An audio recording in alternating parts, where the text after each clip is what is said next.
السلام علیکم ورحمۃ اللہ ولا حول ولا قوة الا باللہ حسبنا اللہ ونعم الوکیل یا حی یا قیوم برحمتک استغیث لا الہ الا انت سبحانک انی کنت من الظالمین ربنا آتنا من لدنک رحمہ وہیئ لنا من امرنا رشدا رب اشرح لي صدري ويسر لي امري واحلل عقدة من لساني يفقهوا قولي اللهم صل على محمد وعلى آل محمد واصحاب محمد وازواج محمد وامة محمد اجمعين الى يوم الدين آمین۔ الحمد للہ رب العالمین والصلاة والسلام علی سید الانبیاء والمرسلین وعلی آلہ واصحابہ اجمعین الی یوم الدین۔ الحمد للہ آج 27 اکتوبر 2024 کو سنڈے کے دن ہمارا یہ پبلک سیشن نمبر 170 نمبر ہونے جا رہا ہے انشاءاللہ تعالی۔ آپ کے یہ ریئل ٹائم کوسچنز پرچیوں کی شکل میں میرے پاس آ چکے ہیں، انشاءاللہ ہم انہیں بھی بعد میں ڈسکس کریں گے، لیکن پہلے کرنٹ افیئر کے طور پر ایک کریٹیکل ایشو میں نے ڈسکس کرنا ہے۔ اس ویک میں میرے نزدیک تو یہ پاکستان کی ہسٹری میں چند اہم ترین مواقع جو آئے ہیں ان میں سے ایک ہے، اور وہ 26ویں آئینی ترمیم کے اندر سود کے حوالے سے جو فائنل ڈیسیژن آیا ہے، یہ پوری پاکستانی قوم کے لیے بالخصوص اور باقی مسلم امت کے لیے بالعموم بہت ہی اچھی خبر ہے۔ یہ چیپٹر انشاءاللہ تعالی اب کلوز ہونے جا رہا ہے انشاءاللہ تعالی۔ 26ویں آئینی ترمیم کے اندر جو جوڈیشری کے حوالے سے یا کرنٹ جو اس وقت پالیٹکس چل رہی ہے، establishment versus P T I, اس کے اوپر اگر میں گفتگو کروں گا تو گورنمنٹ کا دل بھی دکھے گا اور پی ٹی آئی والوں کا بھی۔ میرے جو نظریات ہیں الحمدللہ وہ سب کو معلوم ہے۔ ہم اس وقت بھی نظریاتی تھے جب آج کے مظلومین سیم پیج کے اوپر تھے، ہم اس وقت بھی نظریاتی تھے جب ووٹ کو عزت دو والے اسی اسٹیبلشمنٹ کے ذریعے عوام کے اوپر مسلط ہوئے تھے، لہذا ہمیں تو اس حوالے سے کوئی مزید ڈسکشن کی ضرورت نہیں ہے۔ وہ پھر ہر پارٹی اپنی مرضی کا کلپ بیچ میں سے اٹھاتی ہے، دوسرے کے خلاف اپلوڈ کر دیتی ہے، اس کا نقصان ہوتا ہے۔ میرا خیال ہے میں نے جو کچھ بیان کیا ہے گزشتہ کئی سالوں میں گائیڈ لائنز کے پوائنٹ آف ویو سے وہ کافی ہے۔ آج کے لیے میں نے جو ٹاپک سلیکٹ کیا ہے وہ 26 جو آئینی ترمیم ہے اس میں سود کے حوالے سے جو شک شامل کی گئی ہے کہ اسے اب ختم کیا جائے گا انشاءاللہ تعالی، اس کو میں نے انڈر ڈسکشن لانا ہے۔ پاکستان کے آئین میں جو آرٹیکل 38 ہے اس کا پیرا نمبر F یہ بتاتا تھا کہ پاکستان میں جو سود ہے اسے ختم کر دیا جائے گا، پاکستان کی بینکاری بلا سود ہوگی، لیکن کوئی ٹائم فریم نہیں تھا، ایک جنرل سٹیٹمنٹ تھی۔ 26ویں آئینی ترمیم میں پہلی دفعہ اس کی ڈیٹ بھی آ گئی ہے، وہ ہے 1 جنوری 2028۔ اس سے پہلے انشاءاللہ تعالی پاکستان کی جتنی کنونشنل بینکنگ ہے یہ اسلامک بینکنگ میں کنورٹ ہو جائے گی، اور آلریڈی کافی سارے بینک خود بخود اس طرف جا رہے ہیں۔ اس میں کوئی اسلام سے انہیں انٹرسٹ نہیں ہے۔ بیسیکلی میزان بینک نے جو ریکارڈ پروفٹ کیا اور اسلامک بینکنگ کے اوپر اعتماد کی وجہ سے لوگوں نے دوسرے بینکوں سے اپنے پیسے نکلوا کے اسلامک بینکوں میں رکھوانے شروع کیے، اس کی وجہ سے ایک ایک کر کے سارے بینک اسلامک بینکنگ کی طرف جا رہے ہیں۔ یعنی اسلام کے ساتھ کوئی محبت کی وجہ سے نہیں، بلکہ پیسے کی محبت کی وجہ سے. چلیں تب بھی درست ہے، ایٹ لیسٹ ہم اتنے بڑے حرام کام سے اللہ تعالی کے حکم کو پورا کرتے ہوئے سود سے چھٹکارا حاصل کرنے کے لیے رواں دواں ہے. کچھ عرصہ پہلے فیصل بینک بھی جو ہے وہ بھی کنورٹ ہو گیا، میزان بینک، دبئی اسلامک بینک اور کافی سارے بینک ہیں جو کافی عرصے سے اسلامک بینکنگ کر رہے تھے. بہرحال 26ویں آئینی ترمیم کے اندر اس ڈیٹ کا آنا یہ پاکستانی قوم کے لیے ایک خوشی کی خبر ہے بڑے عرصے کے بعد، الحمدللہ، اس میں کوئی شک نہیں ہے. اور اس میں سب سے پہلے مبارکباد کے مستحق ہیں مولانا فضل الرحمان صاحب حفظہ اللہ تعالی، جو پی ٹی آئی اور نون لیگ کے مشترکہ امام اور ممدوح بن چکے ہیں الحمدللہ. تو لہذا ان کی تعریف سے اب کسی کو برا نہیں لگے گا. باقی جو ان سے ہمارا عقیدے کا اختلاف ہے وہ اپنی جگہ، لیکن جو ان کی خوبیاں ہیں وہ ہیں. سب سے بڑی خوبی جو میں سمجھتا ہوں ان کی یہ ہے کہ انہوں نے پاکستان میں دیوبند فرقے کو نان اسٹیٹ ایکٹر بننے سے روکا، بجائے اس کے کہ وہ ٹی ٹی پی جوائن کرتے ہیں انہوں نے مولانا فضل الرحمان صاحب کو جوائن کیا اور قومی دھارے کے اندر ایک پولیٹیکل سٹرگل میں آئے. اور یہ وہ ان کا کریڈٹ ہے جو میں ہمیشہ سے ان کو دیتا ہوں. جب پی ٹی آئی ان کے خلاف تھی اس وقت بھی دیتا تھا، آج تو یہ سیم پیج کے اوپر ہے، آج بھی دیتا ہوں. بہرحال جو عمران خان صاحب کے اوپر انہوں نے یہودی ایجنٹ ہونے کا الزام لگایا، میں اسے کل بھی کنڈیم کرتا تھا، آج بھی کرتا ہوں، بلکہ اب تو وہ خود بھی پیچھے ہٹ گئے ہیں. انہوں نے کہا یہ میرا سیاسی بیان ہے، بالکل ویسا سیاسی بیان جو نجم سیٹھی صاحب کے خلاف عمران خان صاحب نے 35 پنکچر کا دیا تھا، اس بیچارے کی زندگی برباد کر دی. تو اسی قسم کا یہ ایک سیاسی بیان تھا. اب مولانا فضل الرحمان صاحب بھی اپنے اس الزام سے پیچھے ہٹ چکے ہیں. تو پاکستان کی پالیٹکس نیرا گند ہے. اس سب کے سب لوگ انکلوڈنگ جوڈیشری اسٹیبلشمنٹ، کسی کا دل نہیں کرتا کہ وہ قانون کی پاسداری کرے. سب کے سب ابن الوقت ہے، جب جس کا زور چلتا ہے وہ اپنا زور دکھا دیتا ہے. پھر میری گفتگو دوسری طرف چلی جائے گی، لہذا اتنی خوراک کافی ہے ان کے لیے. تو مولانا فضل الرحمان صاحب کو سلوٹ ہے جی میری طرف سے، اور خصوصاً جو ان کے سینیٹر ہیں ایڈوکیٹ کامران مرتضی صاحب حفظہ اللہ تعالی، جینٹل مین ہے. جے یو آئی کو جوائن کرنے سے پہلے بھی الحمدللہ میں انہیں ریگولرلی کئی سالوں سے ٹی وی ٹاک شوز میں ان کے اوپینین کو دیکھتا ہوں. ماشاءاللہ لاجیکل گفتگو کرتے ہیں وہ. یہ سارے کا سارا ڈرافٹ جو آئینی ترمیم کا تھا اس میں جے یو آئی ایف کی طرف سے پلس پی ٹی آئی کی طرف سے یہ کامران مرتضی صاحب ہیں جنہوں نے یہ سارے کا سارا کام کیا. کیونکہ ظاہر ہے وہ لیگل ایشوز کو سمجھتے ہیں، اس اعتبار سے انہوں نے اپنی ان پٹ دی. ان دونوں شخصیات یعنی مولانا فضل الرحمان صاحب اور ایڈوکیٹ کامران مرتضی صاحب کے بعد اگر میں کریڈٹ کسی کو دوں تو وہ مفتی تقی عثمانی صاحب ہیں حافظہ اللہ تعالی، جنہوں نے یہ ساری گراؤنڈز پرووائڈ کی.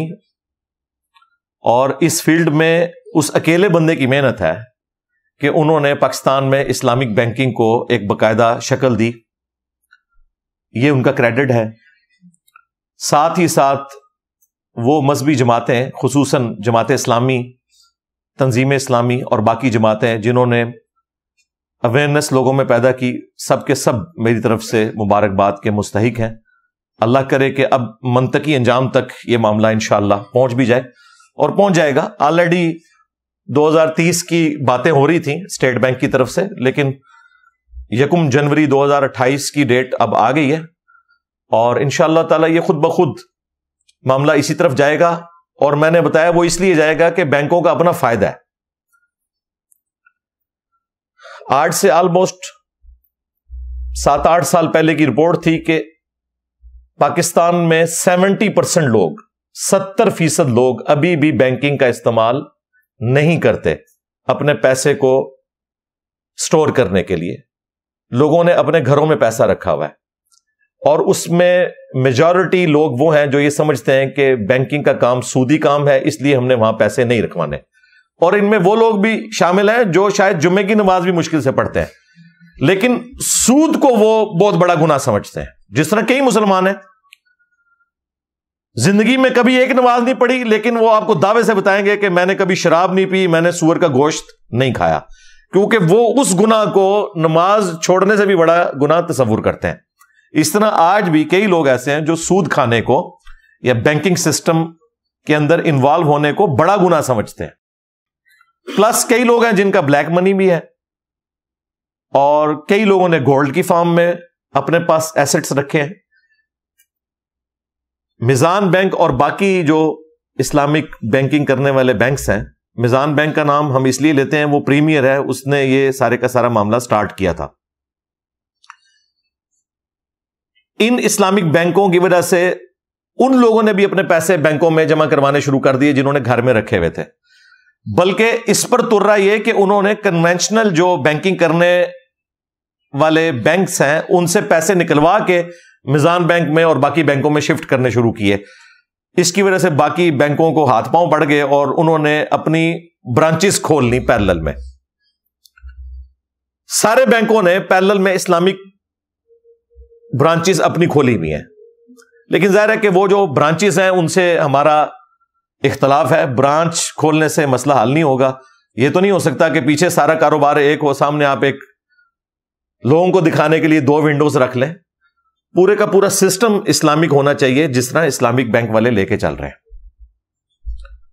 پھر ہم ان کو سپورٹ کریں گے. لیکن یہ ڈیٹ آنا بہت بڑی کامیابی ہے انشاءاللہ تعالی. اس ڈیٹ کے اوپر پاکستان کی پولیٹیکل جماعتیں بھی انشاءاللہ پیرا دیں گی، پاکستان کی عوام بھی پیرا دے گی کہ اس کو آپ نے اب اسٹیبلش کرنا ہے انشاءاللہ تعالی. باقی میں نے تو ریکویسٹ کی تھی، اور ابھی اس سے اگلی آئینی ترمیم پائپ لائن میں ہے. 27 بھی آئے گی، شاید 28 بھی آئے. اور ریکویسٹ یہ تھی کہ 295C جو توہین مذہب کے حوالے سے ایک شک ہے، اس میں توبہ کا ایلیمنٹ بھی انکلوڈ کر دیا جائے، تاکہ یہ جو ایکسٹرا جوڈیشل ایکٹیویٹیز پرفارم ہوتی ہیں توہین مذہب کے نام کے اوپر، جو آلموسٹ 100% افراد کے اوپر مبنی ہوتی ہیں. لوگ اپنی دشمنی نبھانے کے لیے دوسروں کے اوپر توہین مذہب کا الزام لگاتے ہیں، اور اس سے بڑھ کر یہ کہ ہمارا جو مذہبی طبقہ ہے، تمام مکاتب فکر، وہ ایسے سو کالڈ گستاخوں جو لوگوں کی نظر میں ہیں، ان کی توبہ کے بھی قائل نہیں ہے. وہ کہتے ہیں توبہ کر لیں گے لیکن دنیا میں سزا اسٹیبلش ہوگی. وہ توبہ آخرت سے ریلیٹڈ ہے، دنیا میں ہم ایسے شخص کو تختہ دار تک پہنچائیں گے. اور اس میں وہ لوگ بھی شامل ہیں جو آج اس تکلیف سے گزر رہے ہیں. ہمارے جو کراچی کے مفتی صاحب ہیں طارق مسعود صاحب حفظہ اللہ تعالی، ان کے اپنے بیانات موجود ہیں.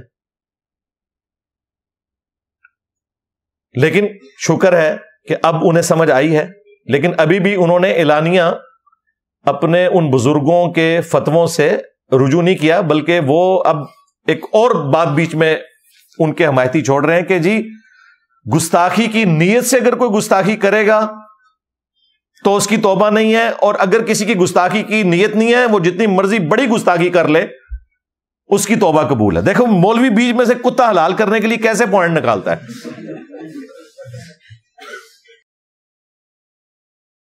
یعنی ان کا کہنے کا مطلب یہ ہے کہ جو پھر میں محاورہ بولوں گا تو برا لگے گا کہ ساڈا کتا کتا تے تہاڈا کتا ٹومی. ہاں، ہم ان کو یہی گلہ دے سکتے ہیں. انہوں نے اپنے کتے ٹومی بنائے ہوئے ہیں، باقیوں کو یہ کتے کہتے ہیں. اس طرح کرنے سے تو مسئلہ حل نہیں ہوگا. بہرحال اس ایپیسوڈ میں سے ایک خیر نکلا ہے کہ ان کے اپنے فرقے کے علماء نے بھی یہ مانا کہ جی مفتی صاحب نے توبہ کر لی ہے، لہٰذا اس معاملے کو چھوڑ دیا جائے. ایون بریلوی فرقے کا وہ ہارڈ لائنر مفتی حنیف قریشی، جس نے ممتاز قادری کو نمک حرامی کے اوپر ابھارا تھا کہ وہ اپنی ڈیوٹی کے ساتھ نمک حرامی کرے اور اس شخص کو قتل کرے کہ جس کی حفاظت کے اوپر وہ مامور تھا. اگر مجاہد ملت بننا ہے تو بھائی نوکری سے استعفیٰ دو اور پھر کوئی اس قسم کی ایکٹیویٹی تم نے کرنی ہے تو کرو, نمک حرامی نہ کرو.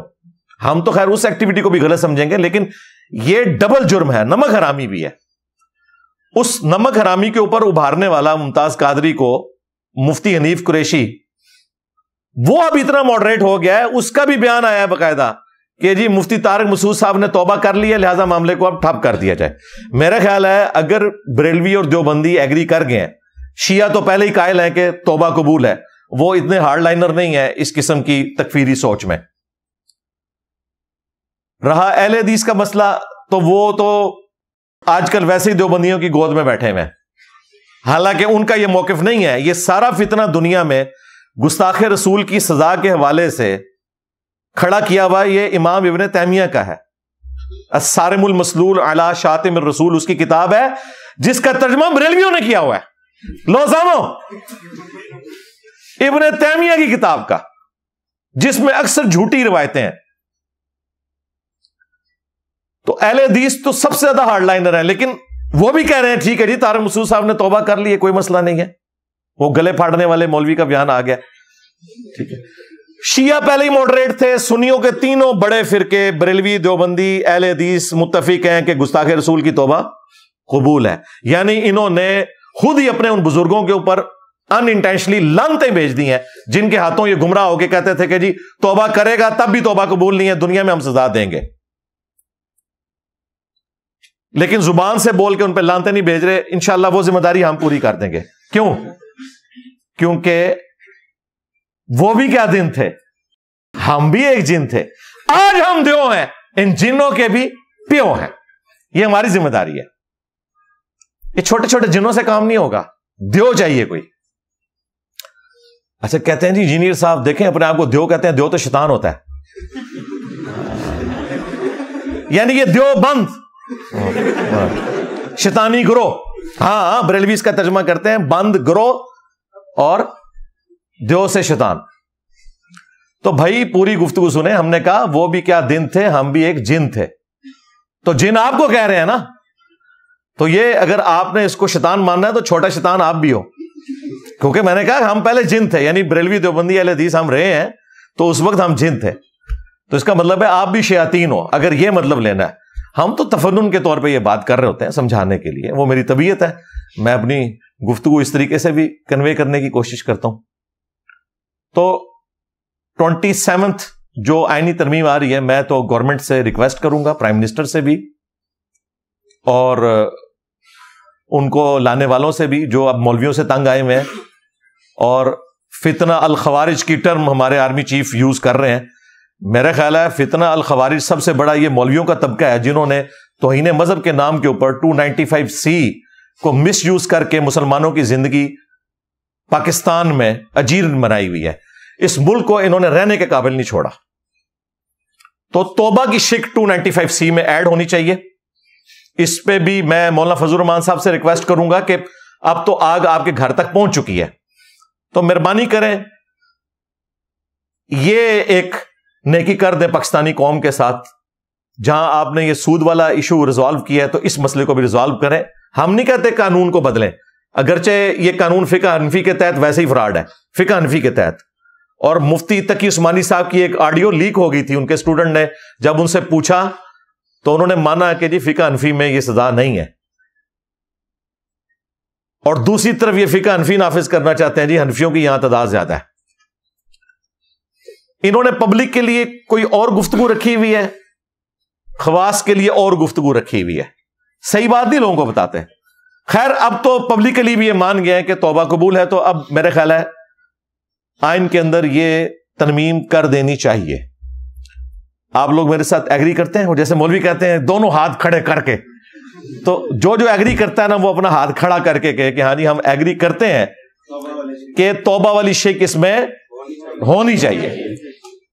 جنہوں نے نہیں کھڑا کیا وہ بھی یقیناً ایگری ہیں. ٹھیک ہے, ہم یہ نہیں کہیں گے کہ جڑا نہ کھڑا کرے تو انہوں اے تے فلاں ٹمگا، یہ کام نہیں ہم کرتے. تو یہ ایک بڑا نیکی کا کام ہوگا اگر کر دیا جائے. اب آ جائیں وہ سودی بینکاری کے حوالے سے. عوام الناس کے اندر آپ نے اکثر سنا ہوگا کہ جی اسلامک بینک اور کنونشنل بینک یہ ایک طرح ہی کام کرتے ہیں، کوئی فرق نہیں ہے، صرف انہوں نے لیبل اسلام کا لگا لیا ہے. اور یہ اکثر وہ لوگ بات کر رہے ہوتے ہیں جو خود کنونشنل بینکنگ کے اندر انوالو ہوتے ہیں یہاں یا وہاں پر جاب کر رہے ہوتے ہیں. ٹیکنیکل گراؤنڈز کے اوپر انہیں کچھ پتا نہیں ہے. ان سے اگر ڈسکشن کی جائے نا کہ بھائی یہ آپ کس طرح برابر کہہ رہے ہیں، کہنے کو تو نکاح اور بدکاری بھی برابر ہے، اس میں بھی حق مہر کے ذریعے رقم دی جاتی ہے عورت کو، اور بدکاری میں بھی ایک مرد عورت کو رقم دے کے خریدتا ہے. تو دیکھنے میں تو دونوں برابر نظر آ رہے ہیں، لیکن نکاح کو اللہ تعالیٰ نے حلال کیا ہے، انبیاء کی سنت ٹھہرایا ہے، اور بدکاری کو حرام کیا ہے. ادھر حق مہر ہے تو وہاں پہ رقم ہے، یہاں اگر ایجاب و قبول ہے تو وہاں بھی ظاہر ہے رضامندی ہو رہی ہوتی ہے. اگر یہاں پہ گواہ موجود ہیں تو وہاں پہ بھی بیچ میں مڈل مین ہوتے ہیں جو یہ ساری ارینجمنٹس کرتے ہیں. تو فرق کیا ہے پھر؟ فرق یہ ہے کہ اللہ تعالیٰ نے نکاح کو حلال کیا ہے اور بدکاری کو حرام کیا ہے. جو سورۃ البقرہ میں اللہ تعالیٰ نے فرمایا کہ اللہ تعالیٰ نے کاروبار کو حلال کیا اور سود کو حرام کیا، بالکل اس طریقے پہ نکاح حلال ہے اور بدکاری حرام ہے. تو یہ مثال دینا کہ دونوں ایک جیسے ہیں، ایسے نہیں ہے، زمین و آسمان کا فرق ہے بھائی. کنونشنل جو بینکنگ ہے وہ منی اگینسٹ منی ہے، پیسے کے بدلے پیسہ. سودی ذہنیت یہی ہے کہ پیسہ جمع ہوا ہے، اس سے مزید پیسہ کمانے کے لیے رسک نہ لو کاروبار کرنے کا، بلکہ لوگوں کو سودی قرضے دو، وہ رسک وہ لوگ لیں اور تباہ و برباد ہوں، تمہیں تو تمہارا پیسہ واپس مل جائے گا. یہ ہے اصل میں سودی ذہنیت، منی اگینسٹ منی. جبکہ منی اگینسٹ گڈس یا پروڈکٹس، اشیاء کے بدلے رقم کی وصولی کرنا، یعنی کاروبار کے ذریعے چیزوں کو بیچ کے نفع کمانا، یہ وہ چیز ہے جس کو اللہ تعالیٰ نے حلال ٹھہرایا ہے. تو یہ زمین و آسمان کا فرق ہے. یہ صرف گفتگو کر دینا کہ جی دونوں ایک جیسے ہیں، اور جب ان سے آپ ڈسکشن شروع کریں تو بالکل الف بے بھی نہیں ان کو پتا ہوتی. کوئی زیادہ گفتگو کر لے گا نا، جسے تھوڑی بہت سمجھ ہوگی، تو وہ آپ کے سامنے دو باتیں ہائی لائٹ کرے گا، تیسری بات اس کے پاس کوئی نہیں ہوگی. نمبر 1 وہ کہے گا جی کائبر ریٹ تو سیم ہے نا جی، Karachi interbank offered rate, جس کے ذریعے بینک ایک دوسرے کے ساتھ ڈیلنگ کرتے ہیں، جو 2 دن پہلے اس کی جو آخری قیمت ہے، ریٹ نکلا ہے، وہ 17.92 تھا. یہ 25 اکتوبر 2024 کو. ظاہر ہے اس کے بعد تو یہ 2 دن بینک بند رہتے ہیں. تو ظاہر ہے پوری دنیا میں ایک سودی نظام ہے جس کی وجہ سے سارے معاملات اسی کی بنیاد کے اوپر آگے سیٹل ڈاؤن کرنے پڑتے ہیں. وہ تو ہمارے اختیار میں ہی نہیں ہے. لا یکلف اللہ نفسا الا وسعها. اللہ تعالیٰ کسی جان پر بوجھ نہیں ڈالتا مگر اتنا ہی جس کا وہ مکلف ہے، جس کو وہ برداشت کر سکتا ہے. تو اسے تو آپ چینج نہیں کر سکتے. لہذا یہ تو ایک فضول بہانہ ہے کہ جی اس کو بنیاد بنا کے تو آگے ریٹ سیٹ کیے جاتے ہیں. دوسرا وہ کہیں گے جی دیکھیں اسلام میں مقروض کو آپ مہلت دیتے ہیں، نہ کہ اس کے اوپر کوئی پینلٹی لگائی جاتی ہے. بالکل اسلام میں پیسے کی پینلٹی کسی کے اوپر ڈالنا، یعنی کوئی مقروض ہے اور وہ ٹائم پر قرض واپس نہیں کر سکا، اس اعتبار سے اس سے مزید پیسے چارج کرنا جرمانے کی مد میں یہ بالکل حرام ہے. تو کہتے ہیں دیکھیں یہ اسلامک بینکنگ والے بھی مقروض کو مہلت دینے کی بجائے اس سے پیسے چارج کرتے ہیں، پینلٹی ہے، حالانکہ یہ خود کر رہے ہوتے ہیں، اسلامک بینک والوں کو ظاہر ہے سنگل آؤٹ کرتے ہیں. تو یہ سلسلہ بھی انشاءاللہ تعالی عنقریب ختم ہو جائے گا. فی الوقت بھی یہ ایسے نہیں ہے جس طرح یہ آپ کو جھوٹ بتاتے ہیں، وہ کئی مہینوں تک مہلت دیتے ہیں، قسط لیٹ کرنے کے اوپر پینلٹی نہیں ڈالتے ہیں. ایون قسطوں کا کاروبار کرنے والے لوگ بھی جو عام شاپس پہ بھی ہے وہ بھی آخری درجے تک اسے اگنور کرتے ہیں. اسلامک بینکنگ بھی ساری یہ قسطوں کے کاروبار کے اوپر چل رہی ہے. وہ انشاءاللہ میں بعد میں تھوڑا بہت اس کو بریف بھی کر دوں گا. لیکن ایز اے لاسٹ ریزارٹ جب کوئی بندہ باز نہیں آتا تو پھر اسٹیٹ بینک آف پاکستان نے جو ایک شریعہ بورڈ بنایا اس حوالے سے، ان کی سفارشات کے اوپر ایک درمیان کا حل نکالا ہے کہ پینلٹی تو بینک وہ ڈالے گا لیکن اس کی رقم سے بینک فائدہ نہیں اٹھا سکتا. وہ پینلٹی کی جو رقم ہے وہ گورنمنٹ کے چیریٹی فنڈ میں ڈائریکٹلی چلی جاتی ہے. لہذا اسلامک بینکس کو کوئی اس سے انٹرسٹ نہیں ہے کہ آپ قسط لیٹ کریں اور آپ کے اوپر جرمانہ پڑے، کیونکہ وہ جرمانہ ان کو ملتا ہی نہیں ہے. وہ صرف آپ کے اوپر ایک تلوار لٹکائی ہوئی ہے تاکہ آپ قسط کو لیٹ نہ کریں، اور وہ بھی ایک دو قسطوں کے اوپر نہیں. جب کوئی بالکل ڈھیٹ ہو جائے نا پھر وہ اس لیول پہ اترتے ہیں، ادروائز ریلیکس کرتے رہتے ہیں، کوئی جرمانہ نہیں ہوتا. اور جو جرمانہ ڈلتا بھی ہے نا وہ بھی بینک کو نہیں ملتا. لہذا بینک کو کوئی انٹرسٹ نہیں ہے کیونکہ جرمانہ انہیں مل ہی نہیں رہا. وہ جرمانہ گورنمنٹ کے چیریٹی فنڈ میں جاتا ہے. کبھی کہیں پر زلزلہ آ گیا یا کوئی سیلاب کی صورتحال ہوگی تو گورنمنٹ اس پیسے کو یوز کرتی ہے، بینک کے اختیار میں وہ پیسہ ہوتا ہی نہیں ہے. یہ دو اعتراضات ہیں جی ٹوٹلی ان کے.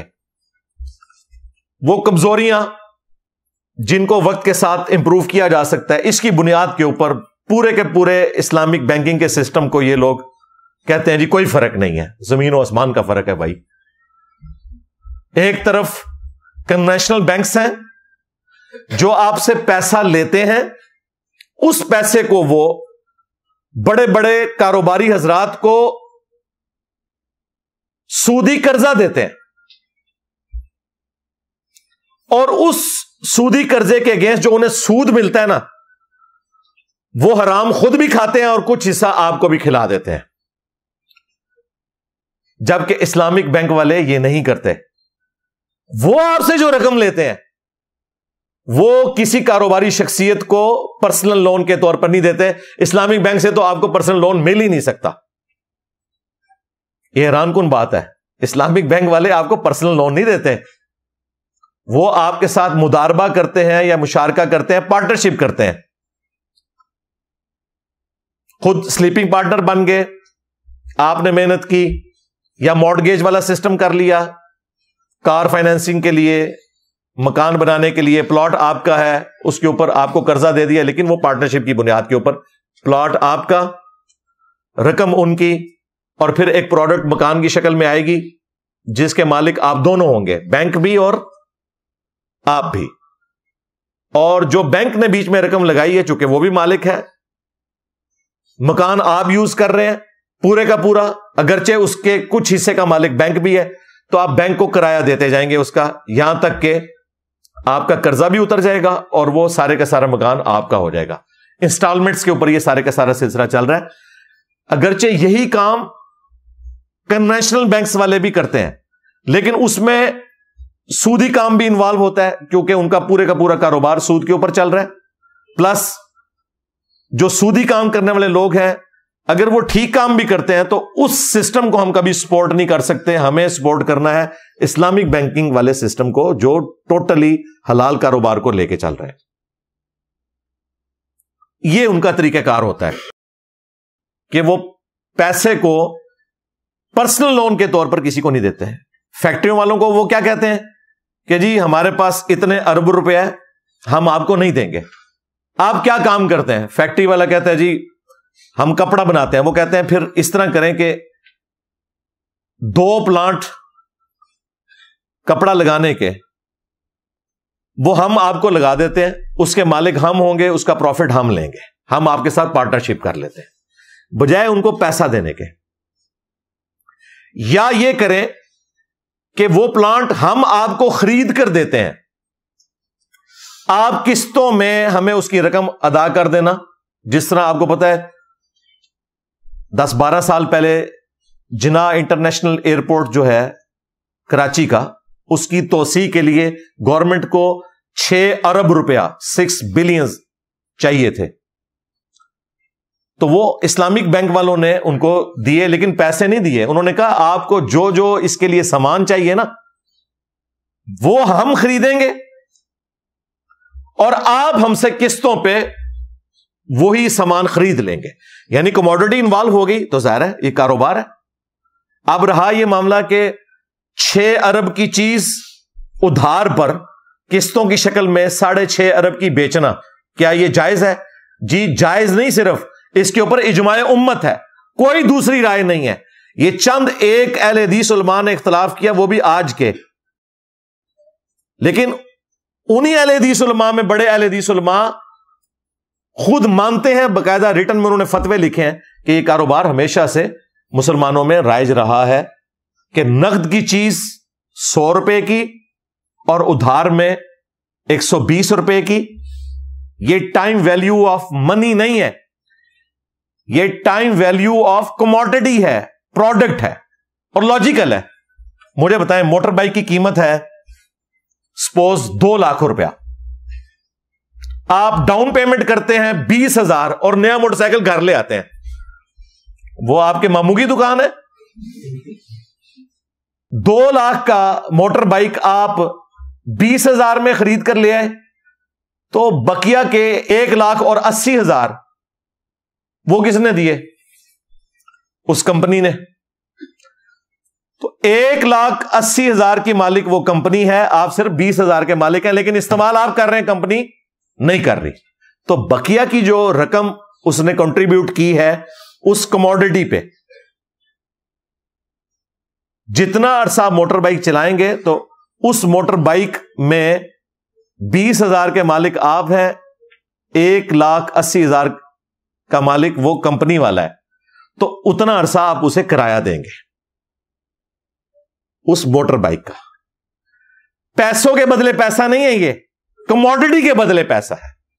سود کی بیسک ڈیفینیشن ہی یہ ہے، پیسے کے بدلے پیسہ. ونس کموڈٹی انوالو ہو گئی سود ختم ہو گیا. یہی نبی علیہ السلام کے زمانے میں ہوتا تھا کہ سودی قرضے دیتے تھے امیر لوگ غریبوں کو، ان سے لے کر سود کھاتے تھے اور پیسہ ڈوبنے کا کوئی سوال ہی نہیں پیدا ہوتا، وہ سارے کا سارا ملبہ غریب آدمی کے اوپر ہی گرتا تھا. اسلام نے اس سسٹم کو ڈسکریج کیا کہ یہ کام نہیں آپ نے کرنا، بلکہ کاروبار کو آپ نے بڑھوتری دینی ہے، سودی سسٹم کو آپ نے سپورٹ نہیں کرنا.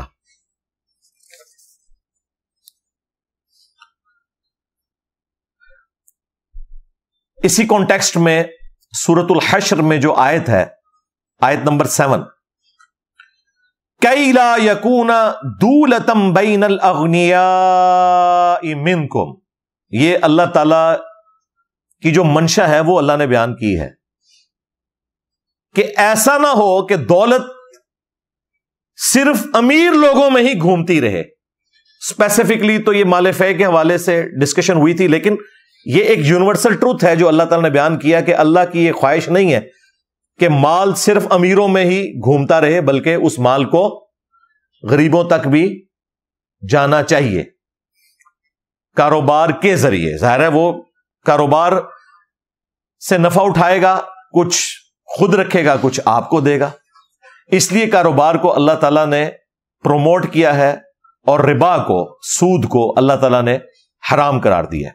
مثال کے طور پر رینٹ اے کار کا بزنس ہے، آپ کے پاس 1 کروڑ روپے کی کار ہے، آپ وہ رینٹ کے اوپر لگا دیتے ہیں، ایک ڈرائیور اسے چلاتا ہے، وہ ڈرائیور بھی اس میں سے کچھ کمائے گا، کچھ آپ کو بھی دے گا، اور صرف ڈرائیور کی روزی نہیں کھلی اس سے، اس میں پیٹرول بھی ڈلے گا، کبھی وہ گاڑی پنکچر بھی ہوگی، پھر ویئر اینڈ ٹیئر کا مسئلہ بھی اس میں ہوگا، مکینک کا کام بھی نکلے گا. تو اتنے سارے لوگوں کی روزی روٹی، وہ پیسہ کاروبار میں جب آئے گا رننگ میں آئے گا تو کتنے گھروں کے چولہے اس کی وجہ سے جلیں گے. یہ ہے حکمت کاروبار کی. لیکن یہاں پہ یہ بات بھی یاد رکھیے گا، جب آپ سلیپنگ پارٹنر ہوتے ہیں کسی کاروبار کے اندر، مداربہ کی شکل میں آپ کوئی ایگریمنٹ کرتے ہیں، تو نقصان کی صورت میں اسلام یہ کہتا ہے کہ نقصان اس شخص کا ہوگا جس کی انویسٹمنٹ ہے. جو محنت کرنے والا ہے نا، وہ نقصان کو شیئر نہیں کرے گا. یہ نہیں ہے کہ اگر 1 کروڑ روپے کا بزنس کسی بندے نے کیا، انویسٹمنٹ آپ کی تھی، محنت وہ کر رہا تھا، اور اس میں نقصان ہو گیا، تو اب آپ اسے یہ نہیں کہہ سکتے کہ آدھا نقصان تم بھرو گے آدھا میں بھروں گا. بھئی وہ آدھا کہاں سے بھرے گا؟ اس کے پاس تو پیسے پہلے ہی کوئی نہیں ہے. یہ تو ظلم ہے.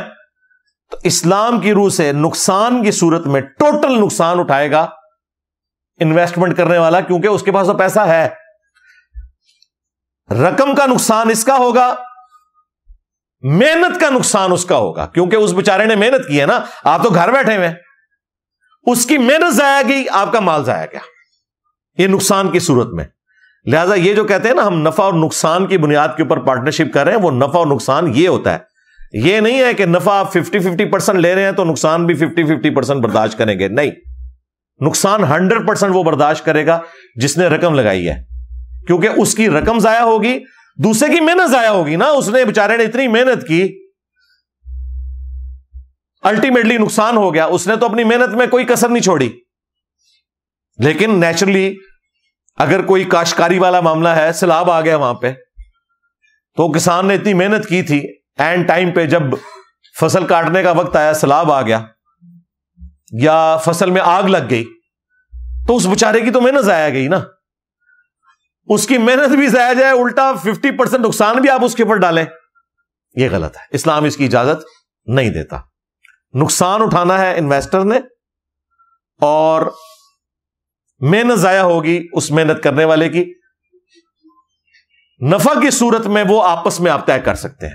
50-50 بھی کر سکتے ہیں، 70-30 بھی کر سکتے ہیں، 40-60 بھی کر سکتے ہیں.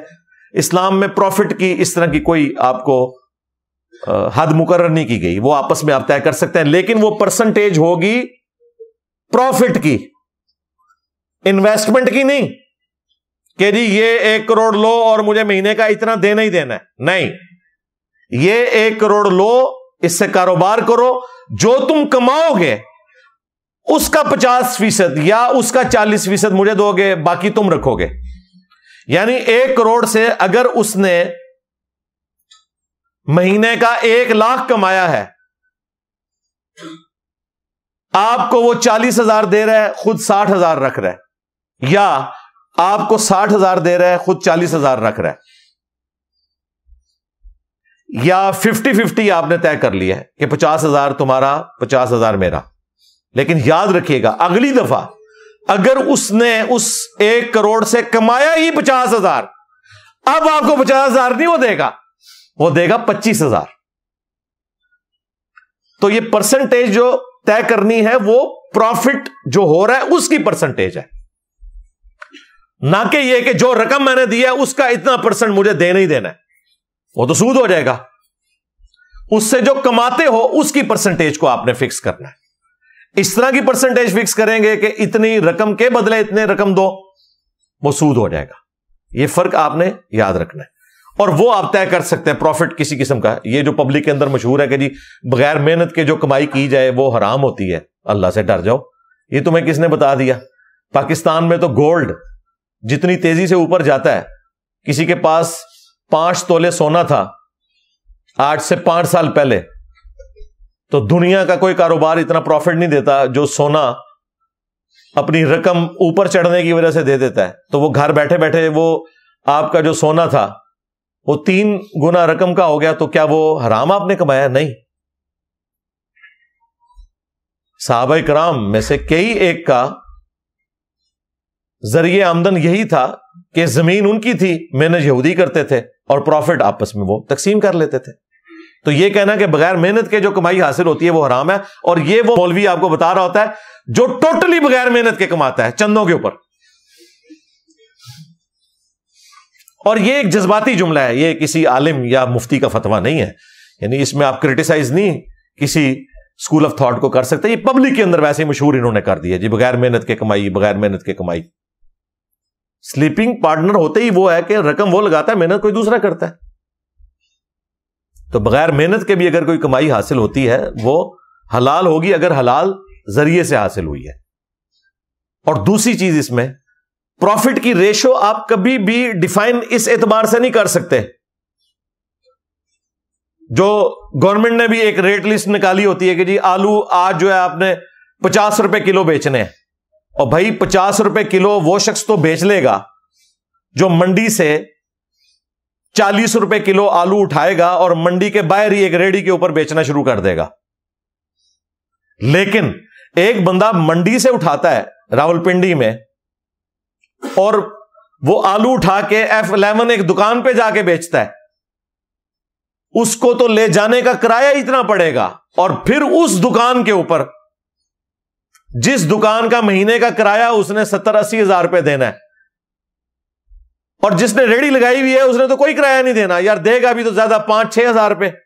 یہ کیسے ہو سکتا ہے کہ 5 ہزار کرایہ دینے والا ریڑھی پہ کھڑا شخص جس ریٹ پہ آلو بیچ رہا ہے F11 کی دکان میں بیٹھنے والا شخص بھی اتنے ہی ریٹ پہ آلو بیچے؟ لہذا یہ کہنا جی اسلام میں آپ ناجائز پروفٹ نہیں لے سکتے، ضرورت سے زیادہ، یہ کوئی ضرورت ڈیفائن نہیں کی گئی، آپ کی مرضی ہے۔ اس چیز کو جو چیز کنٹرول کرے گی وہ بلیک مارکیٹنگ کو کنٹرول کرنا ہے گورنمنٹ نے۔ یہ نہیں ہو سکتا کہ ایک شخص مارکیٹ سے سارا آلو اٹھا لے اور پھر اپنی مرضی سے 500 روپے کلو بیچنا شروع کر دے۔ اس چیز کو گورنمنٹ انشور کرے گی کہ یہ کام نہ ہو، باقی جو بندہ مہنگا بیچے گا اس کا بکے گا ہی نہیں۔ اگر ایک شخص 40 روپے کلو اٹھا کے 500 روپے کلو بیچ رہا ہے اور اس کے ساتھ ہی دوسرا دکاندار 100 روپے کلو بیچ رہا ہے تو 500 والے سے کوئی لے گا ہی نہیں۔ یہ کمپٹیشن خود بخود اسے کنٹرول کرتا ہے ریٹ کو۔ لہذا یہ کہنا کہ جی آپ نے پروفٹ زیادہ لے لیا، یا یہ گورنمنٹ کی جو لسٹ نکلتی ہیں اور وہ بھی پھر فروٹ بیچنے والوں، سبزی بیچنے والوں کے اوپر ظلم کرتے ہیں، ان کو لسٹ لگا کے دیتے ہیں، اور لسٹ پہ چلتے کوئی نہیں ہے، وہ انہوں نے بھی صرف وہ برکت کے لیے لسٹ لگائی ہوتی ہے۔ ہاں نہیں دے سکتے یار، کیسے دیں؟ اتنے ٹیکسز آپ نے ڈالے ہوئے ان کے اوپر، ان کے اپنے خرچے اتنے زیادہ ہیں، مشکل سے وہ اپنے 2 وقت کا گزر بسر کرتے ہیں۔ تو یہ اگر آپ ظلم کریں گے صرف لوگوں کو دکھانے کے لیے کہ جی ہم نے ریٹ کنٹرول کر لیے، اس طرح ریٹ کنٹرول نہیں ہوں گے جب تک کہ اوور آل اکانومی درست نہیں ہوگی۔ اس طریقے سے آپ کبھی بھی پروفٹ کے اوپر کسی کو مجبور نہیں کر سکتے کہ جی آپ اتنا پروفٹ اس میں لوگ، اس سے زیادہ نہیں لے سکتے۔ ہاں کسی ایک خاص جگہ کے اوپر تو آپ فکس کر سکتے ہیں کہ بھئی یہاں سے منڈی اتنی دور ہے، تم سب کے سب اس منڈی سے لے کے آتے ہو، اس ریٹ کے اوپر راستے میں پیٹرول کا اتنا خرچہ ہے، اتنا تم اپنا مارجن رکھو اور آگے بیچو، وہ تو سمجھ آتی ہے۔ لیکن یہ کہنا کہ منڈی کے باہر جو ریڑھی لگا کے بیچ رہا ہے تم بھی اسی ریٹ کے اوپر اپنی دکان پہ بیچو، اس طرح تو نہیں ہو سکتا، یہ پاسبل ہی نہیں ہے۔ یہ میں نے ساتھ ساتھ باتیں اس لیے کلیئر کی کہ لوگ پوچھتے رہتے ہیں جی اسلام میں کتنے فیصد منافع لے سکتے ہیں؟ بھائی آپ بے شک 500% لیں، 1000% لیں، وہ آپ کی مرضی ہے، لوگ آپ سے چیزیں خریدیں گے ہی نہیں۔ مارکیٹ میں کمپٹیشن خود بخود اسے کنٹرول کر دے گا، اس لیے آپ دیکھتے ہیں کہ 2-4 دکانوں پہ آپ پھریں تو آپ کو 19-20 کا فرق ہی ریٹس میں نظر آتا ہے، ایز سچ اتنا زیادہ فرق نہیں ہوتا۔ اس لیے دکاندار ایک سے زیادہ دیکھنے چاہیے، اس کے بعد چیز کو خریدنا چاہیے کہ کوئی آپ کو دھوکہ نہ دے سکے۔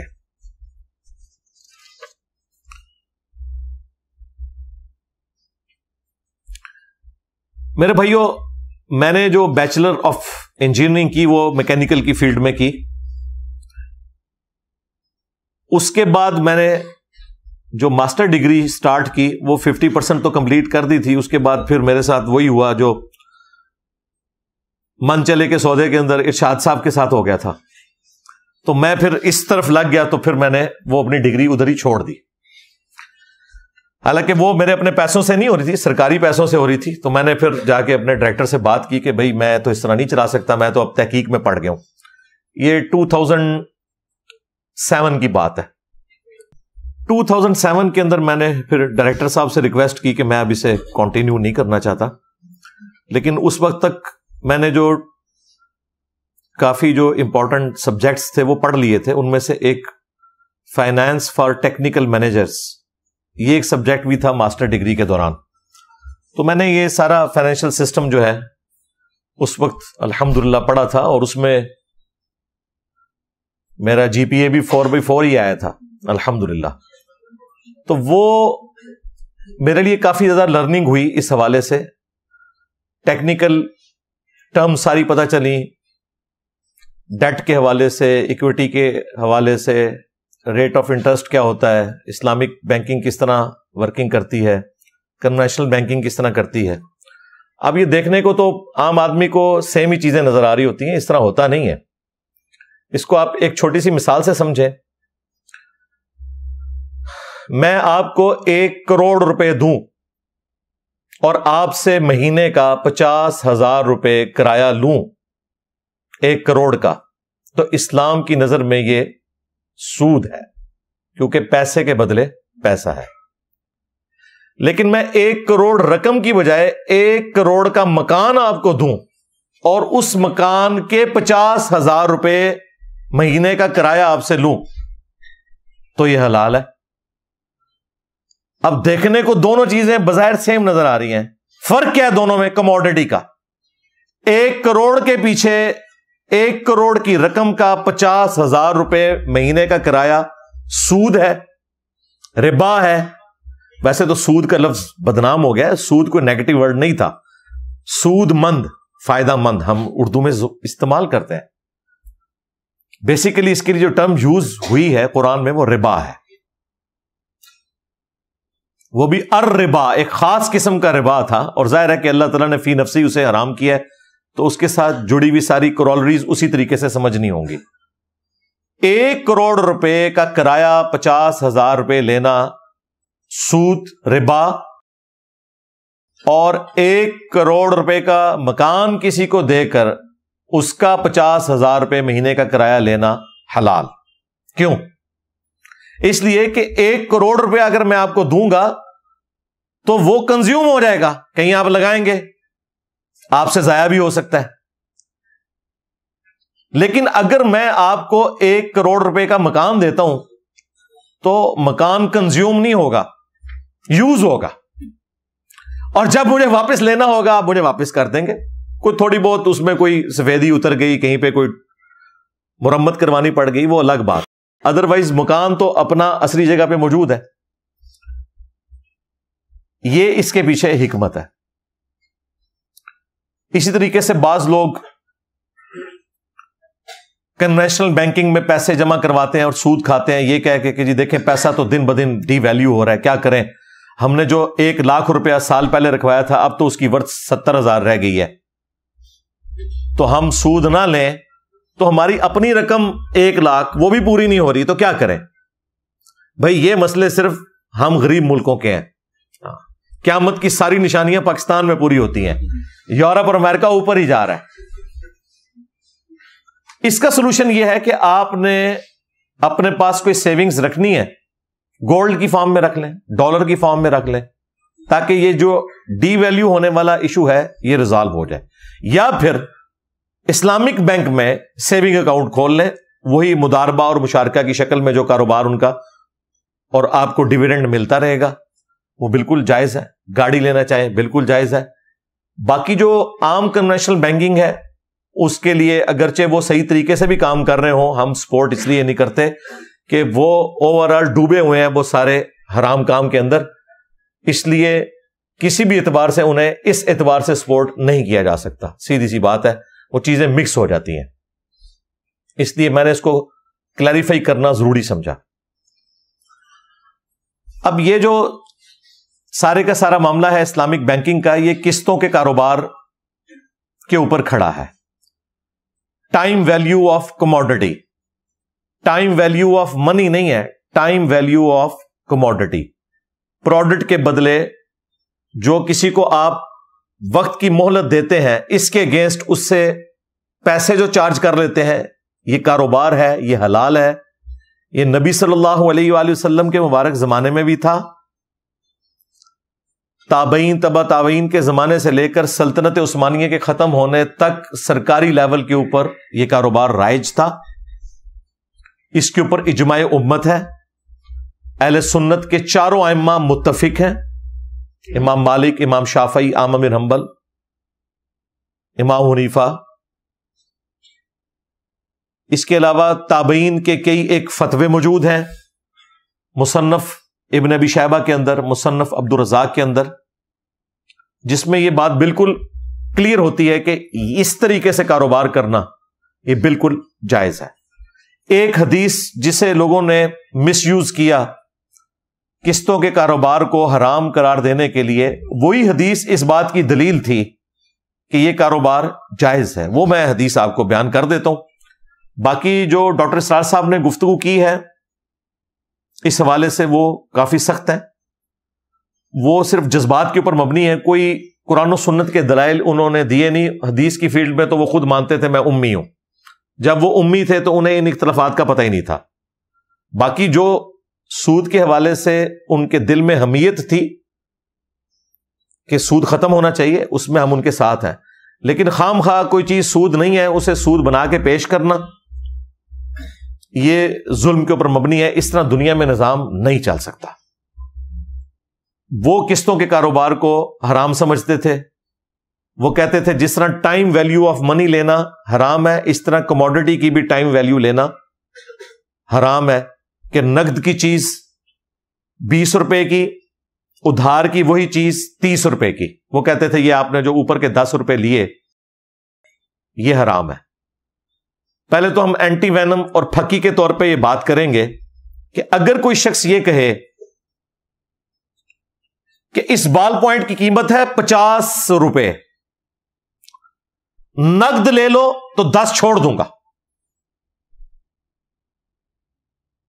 اور اگر ادھار پہ لیتے ہو تو یہ 50 کا ہے۔ اب کوئی فتویٰ لگائے اس کے اوپر، میں نے قیمت ہی اس کی 50 رکھ دی ہے۔ آپ جاتے ہیں نا مارکیٹ میں، لکھا ہوتا ہے جی 1 درجن کیلے 100 روپے کے، 3 درجن 300 کے نہیں 250 کے۔ وہ جو اوپر کے 50 وہ چھوڑتا ہے، وہ تو بڑا خوشی خوشی لوگ لے کے آ جاتے ہیں۔ وہ 50 روپے کا فائدہ آپ کو ہو رہا ہے نا، اسے تو آپ نے نقصان پہنچایا نا۔ اصولاً تو چاہیے کہ آپ اسے کہیں نہیں میں 300 ہی دوں گا تجھے۔ ادھر کسی کو خیال نہیں آتا کہ یہ جو فرق آ رہا ہے کہ اس نے آپ کو ایک اس اعتبار سے اوبلائج کیا ہے، فیسیلیٹیٹ کیا ہے کہ 3 درجن خریدتے ہو تو چلو میں 50 روپے چھوڑ دوں گا۔ تو جو اس نے 50 روپے اپنی مرضی سے چھوڑے اس کو تو 50 کم ملے نا، یہ سارے جائز سمجھتے ہیں۔ لیکن اگر وہی شخص یہ کہے کہ یہ 3 درجن کیلے لے جاؤ، ویسے تو 300 روپے اس کی قیمت ہے، لیکن تمہارے پاس رقم 300 نہیں ہے، کوئی مسئلہ نہیں، تم 6 مہینے میں مجھے رقم ادا کر دینا، لیکن تمہارے لیے میرا ریٹ ہے 3 درجن کیلے 400 روپے میں۔ اس کو کہتے ہیں نہیں جی وہ ٹائم ویلیو آف کموڈٹی لے لیا ہے، یہ حرام ہو گیا، سود ہو گیا۔ یہ ٹائم ویلیو آف کموڈٹی ہے، پروڈکٹ ہے، منی کی نہیں ہے۔ اس نے آپ کو فیسیلیٹیٹ کیا ہے، وہ ادھر آپ کو کوئی خدمت کرنے کے لیے تو نہیں بیٹھا ہوا کہ ٹھیک ہے جی لوگ لے کے تو کھاتے رہے اور ٹھیک ہے پھر اینڈ پہ اس کی دکان بھی بند ہو جائے، پروفٹ بھی نہ لے۔ وہ اس طرح تو نہیں ہوگا، دنیا میں کاروبار اس طریقے سے نہیں چلتا۔ اب آ جائیں اس حدیث کی طرف جو جامع ترمذی میں موجود ہے، سنن نبی داؤد کے اندر بھی موجود ہے، بڑی مشہور حدیث ہے کہ اللہ کے محبوب صلی اللہ علیہ وآلہ وسلم نے ایک چیز کی 2 قیمتیں مقرر کرنے سے منع فرمایا۔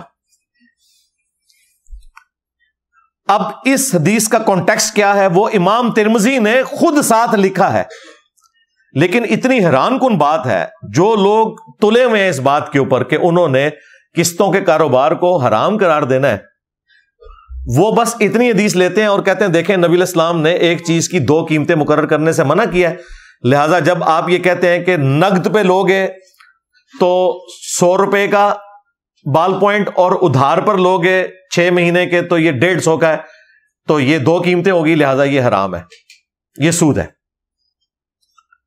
بنیاد اس حدیث کو بناتے ہیں، حدیث بالکل صحیح ہے، اس حدیث کے آگے امام ترمذی نے باقاعدہ کامنٹس کیے ہیں، وہ کامنٹس بھی یہ ساتھ نقل کرتے ہیں لیکن آدھے، امام ترمذی نے لکھا کہ اگر کوئی شخص یہ کہے کہ یہ کپڑا نقد 10 کا ہے، اس زمانے میں درہم تھے یا دینار تھے، لیکن ادھار پر تمہیں 20 کا دوں گا، یا آج کی ڈیٹ میں آپ کہہ لیں کہ نقد یہ جوڑا $10 کا ہے، ادھار پہ تمہیں $20 کا دوں گا،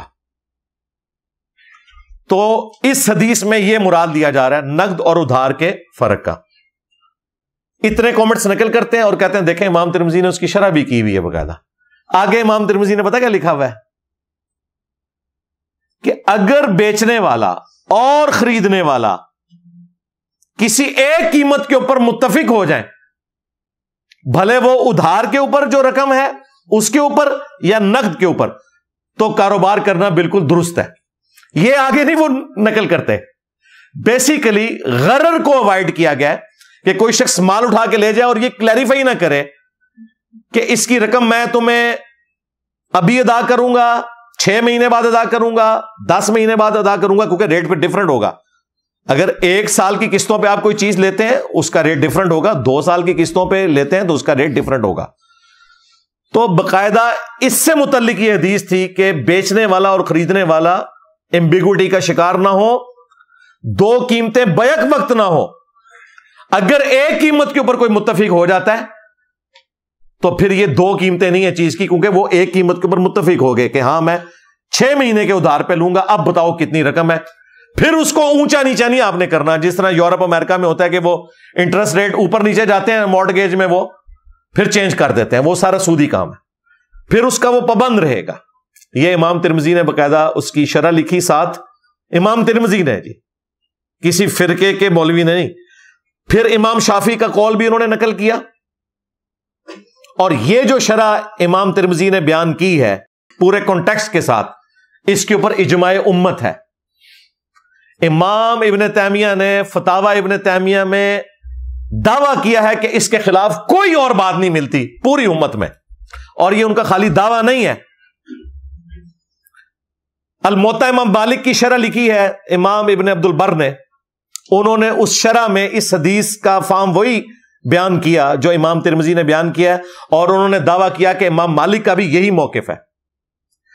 کتاب الام میں امام شافعی رحمۃ اللہ علیہ نے اس حدیث کا وہی فہم بیان کیا جو امام ترمذی نے بیان کیا، کہ لینے والا اور بیچنے والا جدا ہونے سے پہلے کسی ایک قیمت پہ اگر متفق ہو جائیں کہ ٹھیک ہے میں یہ 10 کی چیز 20 کی لینے کے لیے تیار ہوں، لیکن میں رقم اتنے عرصے بعد دوں گا، تو یہ بالکل درست ہے۔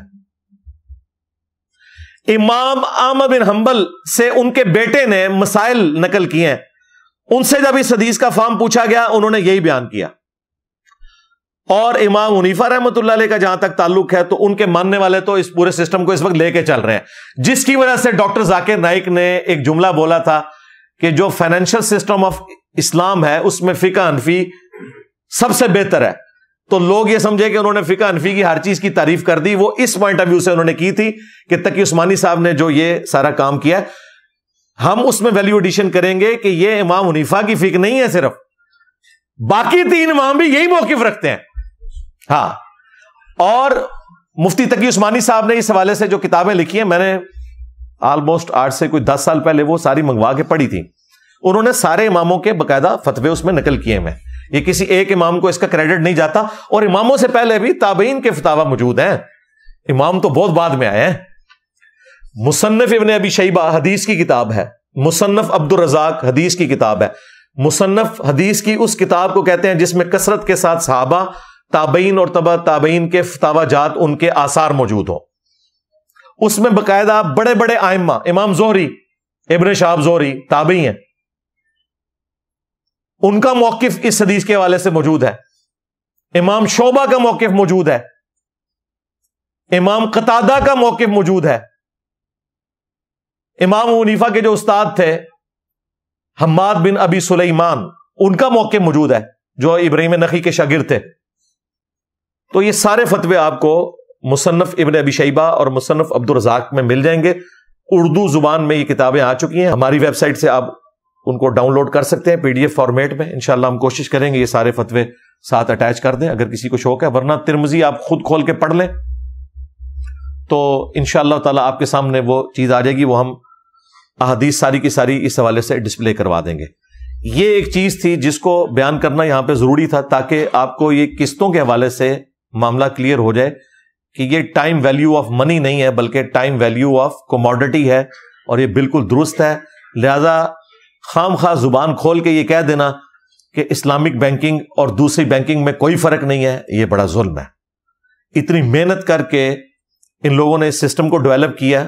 پاکستان کے لیے فخر کی بات ہے کہ یہاں پر الحمدللہ اس وقت تمام بڑے شہروں کے اندر اسلامک بینکنگ کی سہولت موجود ہے. یہ کوئی چھوٹی فیسلٹی تو نہیں ہے, بہت بڑی فیسلٹی ہے کہ اگر کوئی اپنے پیسے کی حفاظت کرنا چاہتا ہے اور سود سے بھی بچانا چاہتا ہے اور اس سے کوئی پروفٹ بھی حاصل کرنا چاہتا ہے تو وہ بینک کے ساتھ اپنا مضاربہ یا مشارکہ والا معاملہ کر سکتا ہے. اسی طریقے سے اجارہ کر سکتا ہے, اگر گاڑی نکلوانی ہے اس نے یا مکان خریدنا ہے کسی بھی طریقے سے, وہ آپ کسی بھی بینک میں چلے جائیں, لیکن برانچز میں نہیں جانا, صرف ان بینکس میں جانا ہے جو مکمل طور پہ اسلامک بینکنگ کو فالو کر رہے ہیں. اور انشاءاللہ امید ہے جو یہ 26ویں آئینی ترمیم کے اندر آیا کہ 1 جنوری 2028 تک سارے کے سارے ہو جائیں گے, امید ہے کہ سارے کے سارے شفٹ ہو جائیں گے. اور میں نے آپ کو بتایا اس کے پیچھے ریزن یہ نہیں ہے کہ انہیں کوئی سود سے نفرت ہے, مین ریزن یہ ہے کہ اسلامک بینکنگ کا پروفٹ زیادہ ہو گیا ہے. اب بینک کے مالکان کو as compared to conventional banking کے لوگوں نے پیسے وہاں پہ شفٹ کرنا شروع کر دیے ہیں. اس کے پیچھے اصل میں ریزن جو ہے وہ یہ ہے.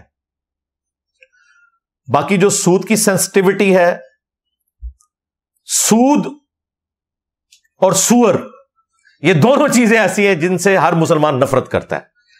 اس کی حرمت کسی کو بتانے کی ضرورت نہیں ہے.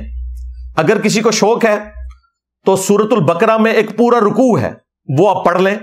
سورۃ البقرہ میں آیت نمبر 274 سے لے کر 281 تک ایک مکمل رکوع ہے جس میں اللہ تعالیٰ نے سود کے حوالے سے بیان کیا. میری قرآن کلاسز میں نے اسے کور کیا ہے, اگر میں نے یہاں کور کیا تو کافی زیادہ ٹائم لگ جائے گا. اس میں اللہ تعالیٰ نے بیان فرمایا کہ جو لوگ سود کھاتے ہیں وہ قیامت والے دن اس طرح مخبوط الحواس ہو کر اٹھائے جائیں گے جس طرح کسی کو شیاطین نے یا جنات نے مس کر دیا ہو, آسیب زدہ کوئی شخص ہوتا ہے, یہ ان کی حالت ہوگی قیامت کے دن, والعیاذ باللہ تعالی.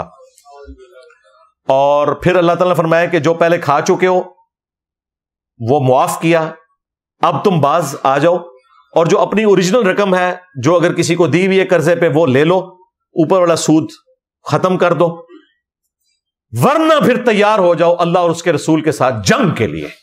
یہ اتنی بڑی وعید سود کے لیے آئی. لہذا ہمارے استاد ڈاکٹر اسرار صاحب کا جو غصہ تھا سود کے حوالے سے بڑا جسٹیفائی تھا, بلکہ وہ تو کہتے تھے کہ جس طرح عقیدے میں سب سے بڑا گناہ شرک ہے, اعمال میں سب سے بڑا گناہ وہ کہتے تھے سود ہے. اور یہ ظاہر معاملات لین دین کے اعمال کے اعتبار سے, ورنہ تو سب سے بڑا گناہ نماز کو چھوڑنا ہے. ان کا غصہ اسی وجہ سے نظر آتا تھا. اور یہ جو سود کی حرمت سے متعلق آیات ہیں, یہ وہ آیات ہیں, صحیح بخاری میں ابن عباس کا قول ہے کہ سب سے آخر میں جو قرآن میں آیت نازل ہوئی نا وہ سود کی حرمت کی ہے, اس کے اوپر چیپٹر کلوز ہوا ہے. اور وہ آیت نمبر 281 جو میں نے بیان کیا کہ رکوع مکمل ہوتا ہے, وہ 281 نمبر آیت, اس کے اوپر جا کے رکوع کمپلیٹ ہوتا ہے. یہ وہ آیت ہے جس کے بارے میں ابن عباس کا قول موجود ہے کہ یہ آیت مبارکہ قرآن کی نازل ہونے والی آخری آیت ہے. وَاتَّقُوا يَوْمًا تُرْجَعُونَ فِيهِ إِلَى اللَّهِ, اور ڈر جاؤ اس دن کے معاملے میں کہ جب تم اللہ کے حضور لوٹائے جاؤ گے. ثُمَّ تُوَفَّى كُلُّ نَفْسٍ مَا كَسَبَتْ, پھر اس دن ہر جان کو پورا پورا بدلہ دیا جائے گا جو اس نے دنیا میں اعمال کیے. وَهُمْ لَا يُظْلَمُونَ, اور ان پر ظلم نہیں کیا جائے گا. یہ قرآن کی آخری آیت ہے جو نازل ہوئی, اس کے بعد کوئی آیت نازل نہیں ہوئی. اور یہ سود سے متعلق جو رکوع کنکلوڈ ہوا ہے اس کی یہ آخری آیت ہے کہ قیامت کے دن سے ڈر جاؤ جس دن تم اپنے رب کے حضور پیش کیے جاؤ گے. اس دن ہر جان کو پورا پورا بدلہ دیا جائے گا اس کے اعمال کا, یعنی نیکیاں کی ہیں تو جزا اور گناہ کی ہیں تو سزا, والعیاذ باللہ تعالی. اور کسی پر ظلم نہیں کیا جائے گا.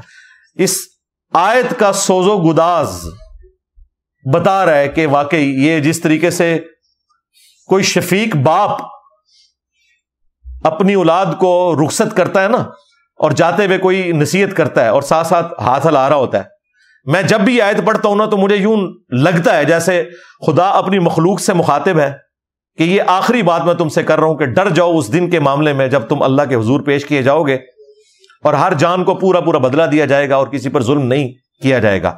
لگتا ہے اس آیت کا سوز و گداز بتا رہا ہے۔ ابن عباس کا یہ قول صحیح بخاری میں موجود ہے کہ یہ قرآن کی آخری آیت ہے جو نازل ہوئی۔ بعض لوگوں میں یہ بھی مشہور ہو گیا کہ جی سود کھانا گناہ ہے، سود دینا کوئی گناہ نہیں ہے۔ یہ اگلے دن طارق جمیل صاحب نے بھی تب آزمائی کی ہے، حالانکہ طارق جمیل صاحب کا کوئی لینا دینا نہیں اختلافی موضوعات کے ساتھ، خام خواہ انہوں نے پتہ نہیں یہ کیوں، شاید غامدی صاحب کا کوئی کلپ دیکھ لیا تھا انہوں نے تو انہوں نے یہ بات کر دی۔ اور بھائی زنا بالجبر ہو یا زنا بالرضا ہو، زنا فی نفس ہی حرام ہے۔ سود مرضی سے لیا جائے، مرضی سے دیا جائے، سود فی نفس ہی حرام ہے۔ اور یہ وہ موقف ہے جو 2003-04 میں جب پی ٹی وی پہ غامدی صاحب کے پروگرام لگتے تھے مشرف صاحب کے دور میں، اس وقت غامدی صاحب کا یہی موقف تھا اور انہوں نے زنا بالجبر اور زنا بالرضا کی مثال دی تھی کہ جس طرح زنا فی نفسی حرام ہے نا، سود اسلام میں حرام ہے۔ بعد میں اب آ کے ان کا یہ موقف ہوا کہ نہیں جی سود کھانا حرام ہے، سود دینا حرام نہیں، اور اس سے انہوں نے لوگوں کو اکاموڈیٹ کیا کہ ٹھیک ہے جو لوگ سودی قرضہ لیتے ہیں بینکوں سے مجبوری میں تو لے لیں، بینک گناہ گار ہوگا، آپ تو دے رہے ہیں بینک کو، بینک سے لے کر تو نہیں کھا رہے، تو ایک راستہ نکالا۔ حالانکہ اگر ان کی یہ بات مان لی جائے تو بھی بینکنگ سسٹم ختم ہو جائے گا، اپنی موت مر جائے گا۔ کیوں؟ بینک کوئی گھر سے پیسے تو نہیں لے کے آیا، بینک کے پاس پیسے کہاں سے آئے ہیں؟ اس نے آپ سے پیسے لیے ہیں کہ آپ مجھے پیسے دو، میں آپ کو سود کھلاؤں گا۔ یعنی ہم لوگ جو بینک میں پیسے جمع کرواتے ہیں اور سود کھاتے ہیں، for the sake of argument بات کر رہا ہوں، تو یہ سود کھانا تو غامدی صاحب کے نزدیک بھی حرام ہے۔ اس کا مطلب ہے کہ ہمیں بینک میں پیسے نہیں جمع کروانے چاہیے، اور جب ہم نہیں جمع کروائیں گے تو جو لوگ بینک سے سودی قرضہ لیتے ہیں وہ تو پیسے ہی نہیں لے سکیں گے۔ لو سامو، یہ پورا سسٹم ہی مر جائے گا۔ یہ سسٹم کھڑا ہی اس کے اوپر ہے کہ آپ پیسے بینک میں جمع کرواتے ہیں سود کھانے کے لیے، اگر آپ جمع کروانا چھوڑ دیں گے تو بینک بھی کسی کو سودی قرضہ دے گا ہی نہیں۔ لہذا یہ کہنا کہ جی سود کھانا حرام ہے اور سود کسی کو دینا یہ آپ مظلوم ہیں تو یہ حرام نہیں ہے، نہیں، سود فی نفسی ہی حرام ہے۔ یہ تمام کورالریز کے ساتھ یہ پورے کا پورا سسٹم ہے جس کو اسلام نے ڈسکریج کیا ہے تاکہ دولت صرف امیر لوگوں میں نہ رہے بلکہ غریبوں میں بھی آئے اور کاروبار کا سلسلہ چلتا رہے، جو میں نے پہلے بھی ڈسکس کیا۔ یہ ایک اس کے ساتھ جڑا ہوا باریک نقطہ تھا، میں نے وہ کلیئر کر دیا، کیونکہ اکثر اوقات اس طرف بھی لوگ چل پڑتے ہیں اور اس قسم کی باتیں کرنا شروع کر دیتے ہیں۔ باقی جو لوگ احادیث کے ماننے والے ہیں تو ان کے لیے تو صحیح مسلم کی وہ حدیث کافی ہے کہ اللہ کے محبوب صلی اللہ علیہ وآلہ وسلم نے فرمایا، سود کھانے والا، کھلانے والا، سود لکھنے والا اور اس کے اوپر گواہ بننے والا، سب کے سب گناہ میں برابر کے شریک ہیں اور سب پہ اللہ کی لعنت ہے۔ لہذا وہ جو بیچ میں تلاش کرتے تھے نا کہ جی وہ سود کھانا حرام ہے، سود دینا حرام نہیں ہے، تو اس میں تو کہا گیا کھانے والا، کھلانے والا، گواہ بننے والا، اس سسٹم کو سپورٹ کرنے والا، لکھنے والا، سب کے سب ملعون ہے۔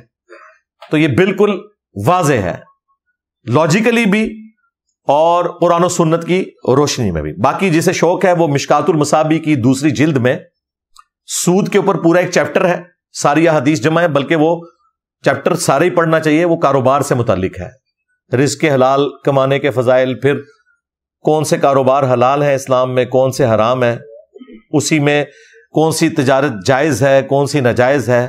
سود کو الگ سے انہوں نے چیپٹر بنا کے ڈسکس کیا، اس کو الگ سے انہوں نے ایک چھوٹا سا چیپٹر بنایا تاکہ اس کی انٹینسٹی الگ سے پتا چلے۔ اچھا میرے بھائیو، ایک اور حدیث اس کانٹیکسٹ میں جو بخاری اور مسلم دونوں میں موجود ہے کہ اللہ کے محبوب صلی اللہ علیہ وآلہ وسلم کی وفات اس حال میں ہوئی کہ آپ کی زرہ گروی رکھی ہوئی تھی ایک یہودی کے پاس. یہ حدیث اس بات کا ثبوت ہے کہ آپ کفار کے ساتھ لین دین کر سکتے ہیں، پلس اشیاء کو رہن یعنی گروی رکھ کر اپنے معاملات کو چلا سکتے ہیں. ویسے تو سورۃ البقرہ میں بھی گروی چیز رکھنے کا ذکر موجود ہے. یہ بھی ایک کاروبار کا ذریعہ تھا. گارنٹی کے طور پر آپ اپنی کوئی قیمتی چیز کسی کے پاس رکھیں اور اس سے ادھار لیں، اور جب ادھار آپ اسے واپس کریں گے تو وہ چیز آپ کو واپس مل جائے گی. وہ گروی اس لیے رکھتا ہے کہ تاکہ اس کو اس اعتبار سے شورٹی مل جائے کہ اس کا نقصان کوئی نہیں ہوگا. اس کانٹیکسٹ میں ایک حدیث ہے صحیح بخاری میں اور سنن نبی داؤد کے اندر کہ اگر کسی شخص کے پاس آپ نے اپنی کوئی سواری گروی رکھوائی ہے یا کوئی بھیڑ بکری گروی رکھوائی ہوئی ہے تو وہ شخص اس گروی چیز سے فائدہ نہیں اٹھا سکتا سوائے اتنا کہ جو آپ اس جانور کے اوپر خرچہ کر رہے ہیں اس کے برابر آپ فائدہ اٹھا سکتے ہیں. یعنی گھوڑا آپ کے پاس رکھوایا، اس گھوڑے کو آپ کھلا رہے ہیں تو اس کے بقدر آپ اس گھوڑے کی سواری کر سکتے ہیں. اس سے زیادہ کریں گے تو آپ اس سے وہ نفع ناجائز والا اٹھا رہے ہوں گے. وہ اسلام میں اجازت نہیں ہے. اسی طریقے سے ابو داؤد میں ہے کہ بھیڑ بکری کے اوپر جو خرچہ کر رہے ہو نا، بخاری شریف میں بھی یہ موجود ہے، تو اتنا دودھ اس کا استعمال کر سکتے ہو. بقیہ کا دودھ آپ نے اسی مالک کو دینا ہے جس نے آپ کے پاس چیز وہ گروی رکھوائی ہوئی ہے.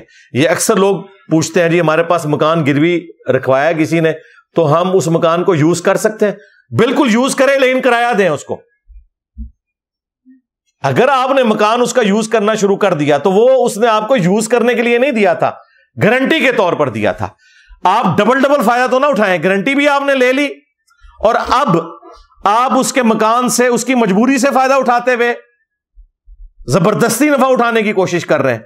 تو اس کی اسلام میں اجازت نہیں ہے، اور نہ اسے اس کاروبار کے اوپر قیاس کیا جا سکتا ہے کہ جی آپ ٹائم ویلیو آف کموڈٹی لے سکتے ہیں. وہ معاملہ بالکل اور ہے. وہ کاروبار کے کیس میں ہے. جہاں پر کوئی شخص قرض دیتا ہے وہاں پر یہ والی چیز اپلائی نہیں ہوتی. رہن اور گروی رکھی ہوئی چیزوں سے آپ نفع نہیں اٹھا سکتے سوائے اتنا کہ جتنا آپ اس کے اوپر خرچہ کر رہے ہیں اتنا آپ نفع اٹھا سکتے ہیں. یہ چیز کے ساتھ جڑی ہوئی تھی اس لیے میں نے آپ کو بیان کر دی.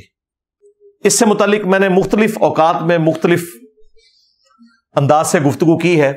ابھی بھی کافی ساری چیزیں رہتی ہیں، لیکن اتنی گفتگو اس ٹاپک کے اوپر میرا خیال کافی ہے. اگر حلال اور حرام کاروبار کے حوالے سے آپ کو کوئی ویڈیو چاہیے تو فارکس ٹریڈنگ لکھیں اور ساتھ لکھیں انجینئر محمد علی مرزا، تو میری ویڈیو کھل جائے گی جس میں میں نے حلال اور حرام کاروبار کے جو بنیادی اصول ہیں وہ بتا دیے. باقی ہم نے آپ کو صرف اچھے لڑکے اور لڑکی کی خوبیاں بتانی ہے، رشتہ نہیں ہم نے ڈھونڈ کے دینا. لوگ ہمیں جناب بھیجتے ہیں کہ بتائیں یہ کاروبار جائز ہے یا ناجائز. ہم ان کو ویڈیو بھیجتے ہیں کہ دنیا میں تو لاکھوں کاروبار ہیں. اگر ہر کاروبار کے اوپر میں ویڈیو ریکارڈ کراؤں تو عمر نو بھی مل جائے نا تب بھی میں نہیں کروا سکتا. ہم آپ کو موٹی موٹی باتیں بتائیں گے. نمبر 1، سودی کام نہیں ہونا چاہیے. سود کی ڈیفینیشن کیا ہے وہ آج میں نے ڈسکس کر لی. اپنے کاروبار کو آپ بہتر سمجھتے ہیں کہ کہیں سود تو نہیں آ رہا. نمبر 2، پروڈکٹ حلال ہونی چاہیے، حرام پروڈکٹ نہیں ہونی چاہیے. یعنی اگر کوئی شخص شراب کا کاروبار ایمانداری سے کرتا ہے یا ہمارے کے پی کے چند بھائیوں کی طرح ہیروئن کا کاروبار بڑی ایمانداری سے کرتا ہے تو وہ حرام ہی رہے گا.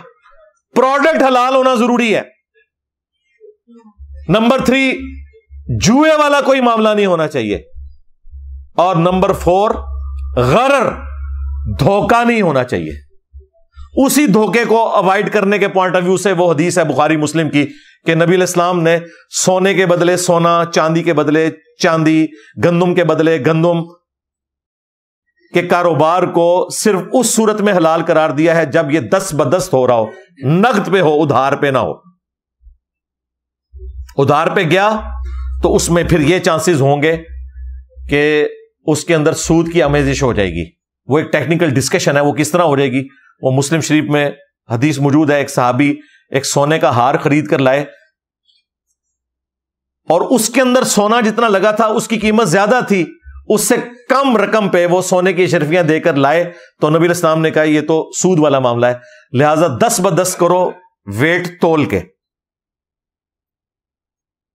یہ نہیں ہے کہ آپ ہار سونے کا لے کے آئے ہیں، پیسے آپ نے دیے 3 تولے کے برابر اور اس میں سونا 4 تولے کا لگا ہوا ہے. اور یہ اس زمانے کی بات ہو رہی ہے جب سونے کی ہی اشرفیاں ہوتی تھی، یہ منوس نوٹ نہیں آئے تھے، کرنسی نوٹ. یہ سارا کے سارا فتنہ تو اس کی وجہ سے کھڑا ہوا ہے نا.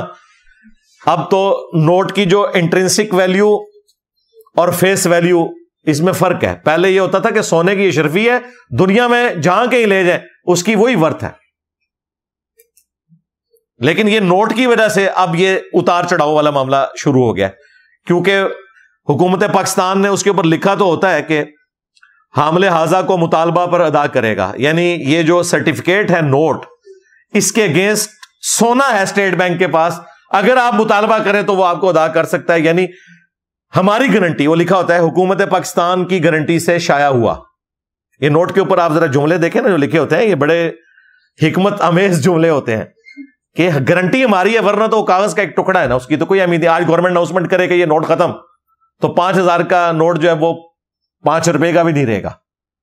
گورنمنٹ کی پیچھے گارنٹی ہے. لیکن یہاں پہ ہماری غریب حکومتیں، اتنا سونا ہوتا ہی نہیں ہے، نوٹ چھاپتی جاتی ہیں، اس کی وجہ سے آپ دیکھتے ہیں کس طرح مہنگائی بڑھ جاتی ہے. ایک الگ سے ٹاپک ہے. بہرحال کاروبار کے پوائنٹ آف ویو سے ہم صرف آپ کو اصول بتائیں گے کہ ان اصولوں کا آپ نے خیال رکھنا ہے. اس طریقے سے یہ ڈراپ شپنگ کے حوالے سے بھی اکثر لوگ پوچھ رہے ہوتے ہیں، اور بھائی جس ڈراپ شپنگ کو نبی علیہ السلام نے منع فرمایا ہے، قبضے میں لیے بغیر چیز کو آگے بیچنا، تو وہ غرر کو اوائڈ کرنے کے لیے تھا. آج وہ معاملہ ختم ہو چکا ہے. آج اگر کوئی شخص کسی کمپنی کی پروڈکٹ کراچی سے منگواتا ہے اور بھیجنی اس نے پنڈی ہے اور رہنے والا وہ جہلم کا ہے، کوئی ضرورت نہیں ہے کہ وہ پہلے جہلم منگوا کے اس پہ قبضہ کرے. کیا کرے گا؟ جپی ڈالے گا اسے. وہ ڈائریکٹ آرڈر کرے، وہاں سے وہاں چیز پہنچ جائے گی. اور اگر اس میں کوئی خرابی نکلی تو وہ کمپنی خود گارنٹی دیتی ہے کہ پروڈکٹ غلط ہوئی، خراب ہوئی، آپ واپس کریں، ہم آپ کو پیسے لوٹائیں گے.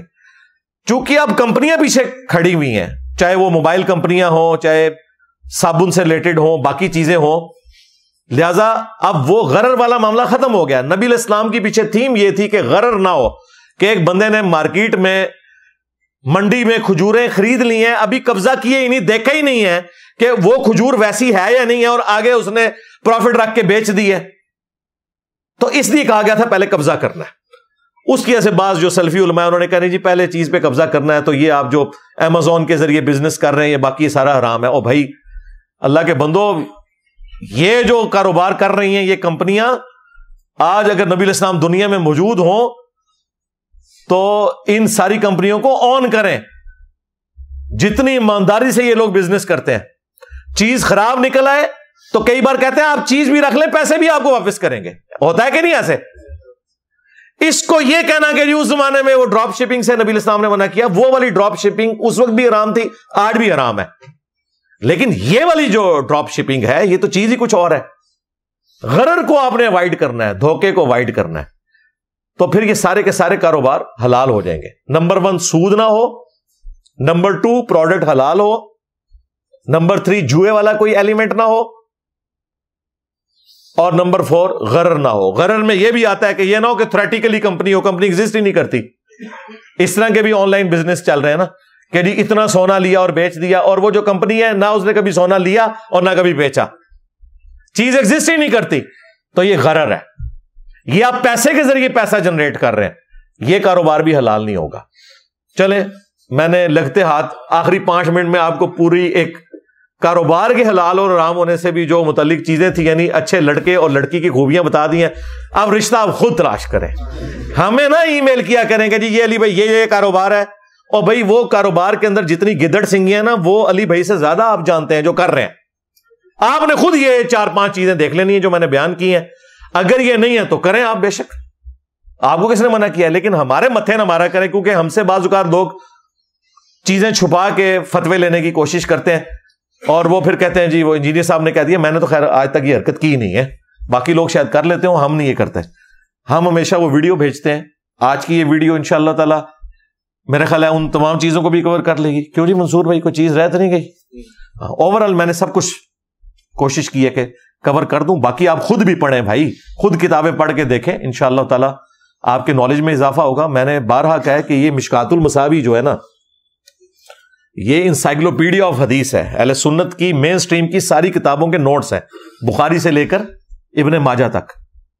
اس کو آپ خود پڑھیں, آپ کو تمام احادیث جو مین سٹریم کی ساری کتابوں میں تھی ایک جگہ مل جائیں گی.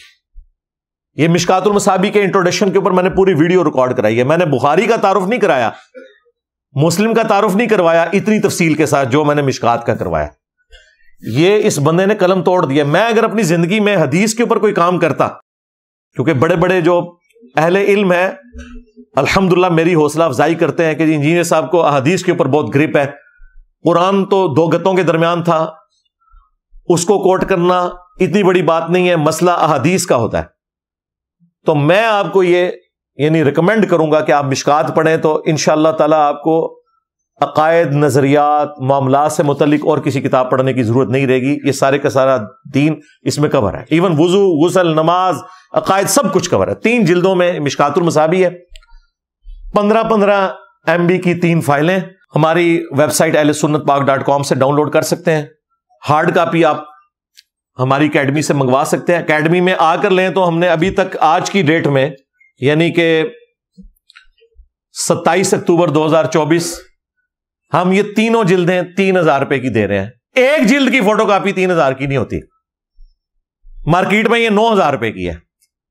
ہم یہ ہول سیل میں اٹھاتے ہیں اور پھر ہر مشکات میں اپنی طرف سے رقم ایڈ کرتے ہیں تاکہ یہ آپ خرید سکیں. یہ نہیں ہے کہ ہمیں 3000 کی پڑ رہی ہے, ہمیں تو یہ آلموسٹ کوئی 4500 تک پڑتی ہے, لیکن اوپر کی رقم ہم دیتے ہیں تاکہ یہ آپ خرید سکیں. اور یہ پیکج صرف اکیڈمی آنے والوں کے لیے. ڈاک میں اگر آپ منگواتے ہیں تو اس کی قیمت 6000 روپے ہے. 3000 کی وہ مشکات اور اوپر کے 3000 ڈاک کا خرچہ ہے, کیونکہ ہم نے TCS کے تھرو سے بھیجنا ہوتا ہے.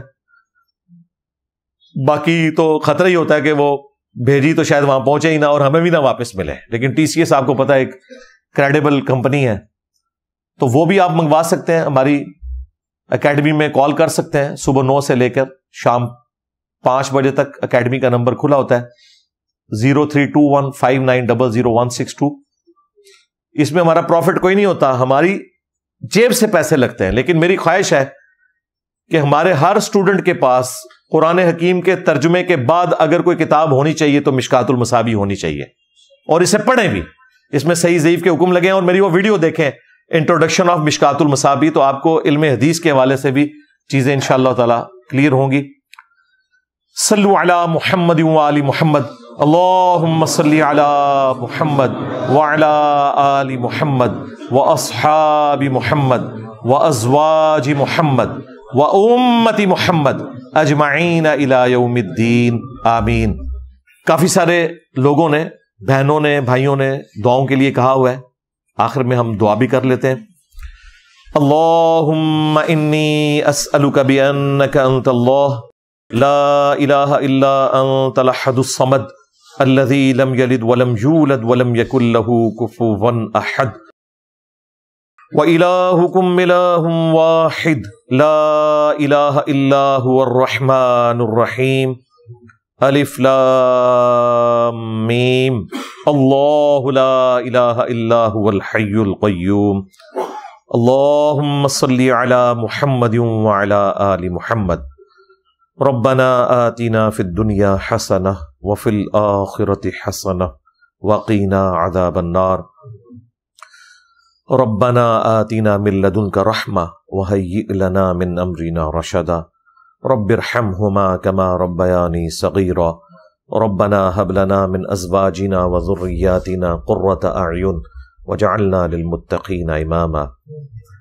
اللہم اغفر لحینا ومیتنا وشاہدنا وغائبنا وصغیرنا وکبیرنا وذکرنا وانثانا اللہم من احییتہ منا فاحیہ علی الاسلام ومن توفیتہ منا فتوفہ علی الایمان اے اللہ جن جن بھلائیوں کا سوال تیرے محبوب صلی اللہ علیہ وآلہ وسلم نے تجھ سے کیا، ہمارے حق میں، ہمارے ماں باپ کے حق میں، ہمارے بیوی بچوں کے حق میں، ہمارے رشتہ داروں کے حق میں، پوری امت کے حق میں قبول و منظور فرما، اور جن جن چیزوں کے شر سے تیرے محبوب صلی اللہ علیہ وآلہ وسلم نے تیری پناہ طلب کی، تمام مسلمانوں کو ان چیزوں کے شر سے اپنی پناہ عطا فرما، خصوص بالخصوص فلسطین کے مسلمان، کشمیر کے مسلمان، انڈیا کے مسلمان، چائنا کے، یمن کے، عراق میں، افغانستان میں، شام میں، پاکستان میں، جہاں کہیں کس پرسی کی زندگی گزار رہے ہیں، غیب سے ان کی عزت آبرو جان و مال کی حفاظت فرما، ہمارے ملک پاکستان کی خیر فرما، پورے عالم اسلام کی خیر فرما، اندرونی اور بیرونی خطرات سے محفوظ فرما، تمام مسلمانوں کی تمام دینی، دنیاوی، جسمانی، روحانی، ظاہری، باطنی پریشانیاں، تکلیف، مصیبتیں، دکھ درد، بیماریاں، دشواریاں دور فرما، اور تمام نیک دلی جائز دعاؤں کو اپنی بارگاہ میں قبول و منظور فرما۔ اے اللہ ختم نبوت صلی اللہ علیہ وآلہ وسلم کی برکت سے ہمیں قرآن و سنت کی دعوت کو پوری دنیا میں عام کرنے کی توفیق عطا فرما۔ سبحان ربک رب العزت عما یصفون وسلام علی المرسلین والحمد للہ رب العالمین وصلی اللہ علی النبی الکریم وعلی آلہ واصحابہ اجمعین الی یوم الدین، آمین۔